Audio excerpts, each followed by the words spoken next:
All right, so joining me now, we've got one of the country's, I would say, top door knocking real estate agents, Dwayne Richens. Dwayne, appreciate you jumping on with us this morning. Hey, thanks for having me back, Brandon.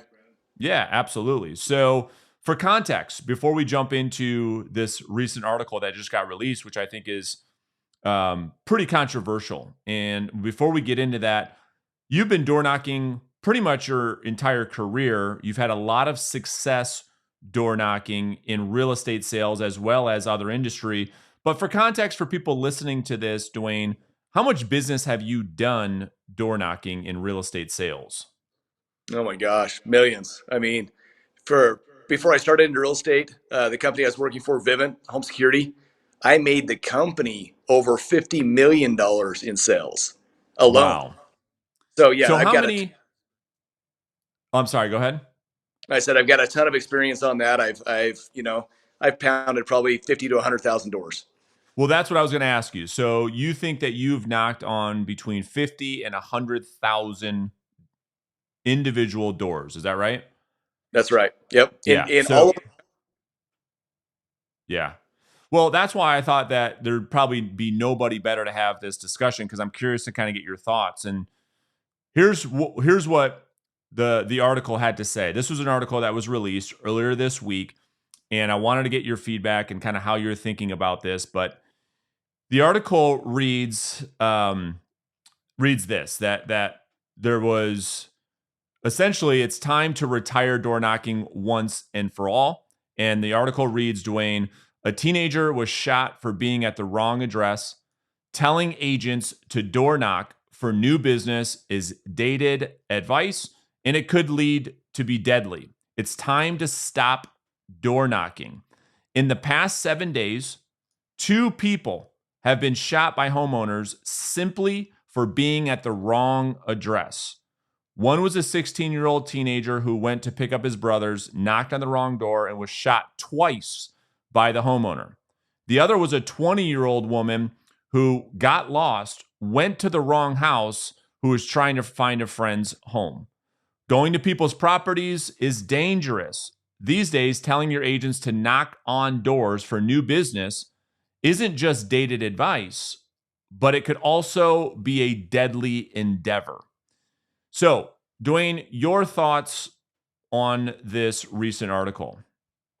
I mean, first of all, my heart goes out to those families that had, the accidents happen from people, in my opinion, that just did have no right to shoot someone for no reason, right? But I think that's ludicrous, honestly, as far as telling agents not to go knock on doors. It is by far the very best way to pick up business face to face. It's not dangerous. Brandon, I've knocked in Chicago in Section 8 housing. I've knocked in Alabama. I've knocked in Missouri itself. That's where the shooting happened. I've knocked in East Palo Alto in areas that were very dangerous, right? I was selling security systems. You didn't go where there was no crime. Mm. We went where there was crime. And even for real estate, you guys, it's just a matter of being smart with what you're doing. The time that you're knocking, I don't think there's any risk whatsoever in knocking on doors to get business. So let me ask you this: so in your time in knocking doors, $50 to $100,000 or 50 to 100,000 doors, have you ever encountered any dangerous situations? No, I mean, there was a time in Palo Alto, East Palo Alto, where, and this was before I even got on doors. There was a low righted vehicle that kept following around. I was driving a BMW, right? I park and four individuals jump out of the car and started coming up to me. I just ran up to a door and started knocking on it. That actually saved my life. Mm. And started pounding on the door. The homeowner didn't even answer, but they jumped back in their car and drove off. But that could happen to anybody. That I wasn't even out knocking doors at that point, but door knocking saved my life at that point. I could have been robbed. I could have been hurt. But needless to say, no, I've never had an experience where I have felt uncomfortable or felt like I was in danger at all while I was knocking doors. So where does safety come in your mindset, right? I mean, as a leader in the industry, you advocate as door knocking as being a great way to generate business, and it has proven to be that way. I think that when things like this article get released, I think it brings a whole new maybe awareness to the real estate agent community to maybe say, well, wow, we haven't really thought about it that way, because there's been all kinds of stories, Dwayne, as you know, about how dangerous our business can be. I mean, dealing with the public in general, you don't know what you are going to find in dealing with the public. I guess, how do you see that? I mean, for agents that agree, that say I'm going to go door knock, um, I think you said there's you don't believe that the risk is there. Certainly, there's the dealing with the unknown. We don't know what's going to happen, right? So, do you think that or where does safety come into play when agents do want to door knock? In your opinion? Well, when I say safety is there's no risk. There's always risk. You take an individual that meets someone at a vacant house that they've never met before, and they go in that home. There's risk there. But I think there's less risk knocking on a door when you have a full subdivision of people looking out their windows and know that you're there. But I think you've always got to take safety precautions. So it's, if you're packing mace as a female, that's a great thing. And you should do that regardless if you're door knocking or if you're not door knocking. I don't think there's any special precautions you should take. We have had some females that have knocked doors for me or been in my coaching programs that I'm like, hey, buddy up. Don't knock together, but one knock across the street from the other. And if you're not knocking, with somebody, let people know where you're at. Hey, I'm headed over to this street tonight. Let your spouse, let your coworker know, just like you would when you're going to meet a client for the first time you've never met at a home that may be vacant. These are the type of precautions you're going to take regardless if it's door knocking or if you're just being a general real estate agent.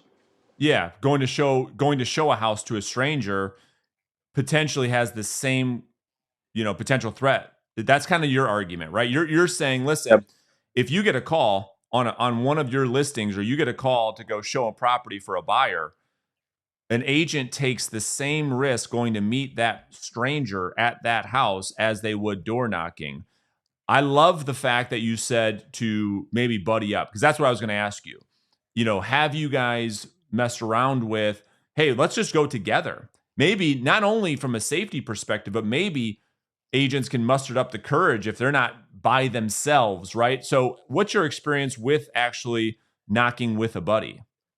So door knocking together makes it a lot harder because number one, you've got to earn the trust of the person in front of you. So if you got two people standing there, you're knocking at the door. They're like, yeah, man, this is sketchy. I've got two adult males. I've got, women. Honestly, women have it way better than men do because they gain instant credibility faster. Men were portrayed as, hey, these guys are here to rob us. They just don't Mm, trust in the house. So it takes a lot more. And one thing that I've learned going door to door is I don't try to get in the house. I let them invite me in, and one of the rules with door-to-door sales is they try to, a lot of salesmen want to get in the home because once they're in the house, the comfort level goes up and their skepticism level drops.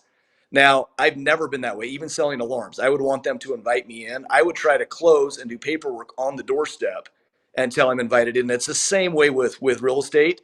I don't go to set an appointment. I go to set a close, and I'm doing it all on the doorstep. So I don't try to get into the homes, but I feel like to answer your question, having two people there, it makes it a lot more difficult.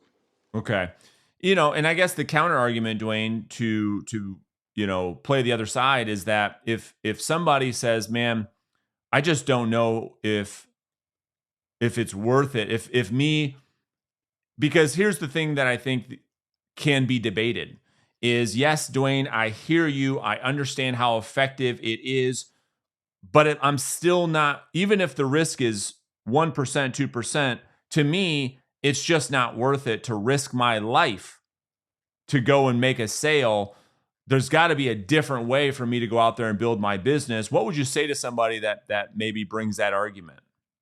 Well, I just asked them why they feel like they're going to risk their life. Number one, I mean, you got to look at these scenarios. The one was a car that drove into a backwoods road that had big private entrance signs all over it. The other one, they were knocking at 10 o'clock at night. Now, who in their right mind is going to go knock on a door to sell real estate at 10 o'clock at night? Now, I've closed a lot of deals after 9 p.m. in the dark, but it's always set appointments. So you got to work smarter. You got to go during It's a great point. time, knock on the door and say, hey, I'm tied up to come back in the next hour, but I can come back around 9 o'clock tonight. Does that work for you? Will your husband be home? Will your wife be home? Set appointments for after dark, but you shouldn't be out pounding doors at 10 or 11 o'clock at night and trying to create fresh business, because it's just going to tick people off, number one, and it will put you in more danger. I mean, if someone comes banging on my door at 10:30, 11 o'clock at night, I'm going to be sketched out too. I'm not going to shoot them through the door, for Pete's sakes, but I'm going to be sketched out going, who in the world's banging on my door this late at night? Great point, Dwayne. And yeah, when you read into these, this doesn't make it okay. I don't think you're saying it's okay, but when you read into the stories, you see that there was some context, there was some nuance to what had occurred. What you're saying is that agents that, want to door knock, do it in the morning, do it in the afternoon, do it when it's bright outside. Maybe, the agent, well, let me ask you rather, does an agent need to consider their appearance on how they dress to even increase even more safety? That you stand back from the door. Are there any best practices like that, Dwayne, that you recommend when you coach agents in door knocking? Great question, Brad. And I go over all this in my coaching program because there is so much that is involved in that. Your appearance matters more so than you'd ever guess. How you dress, what you look like, your stance at the door. I'm never going to have someone stand broad shouldered at the door. I want you at an angle. I want you less intimidating. I don't want you standing right next to the door. I want you 4 or 5 feet back or one step off the step, so Mm, that open the door, it's like, hey, this guy's coming into my house. It's, hey, I'm back. And then how your mannerisms are. I mean, I don't carry a clipboard. I don't want papers. I don't want notepads. I don't want anything out. I want my hands completely open to where they can see my hands and they know that I'm not there. In fact, they don't think I'm a salesman when they open the door. And I think that is key, is they want to know, hey, what are you doing? yeah. Well, Dwayne, this is great. I appreciate you jumping on the show today. I know it's a highly debatable topic. It's unfortunate that things like that happen, but when we bring those things into our industry, I think that there are things to consider, and it's definitely worth us talking about to raise the awareness so that people are staying safe while building successful businesses. So, Dwayne, I appreciate you very much. Hey, thanks for having me on.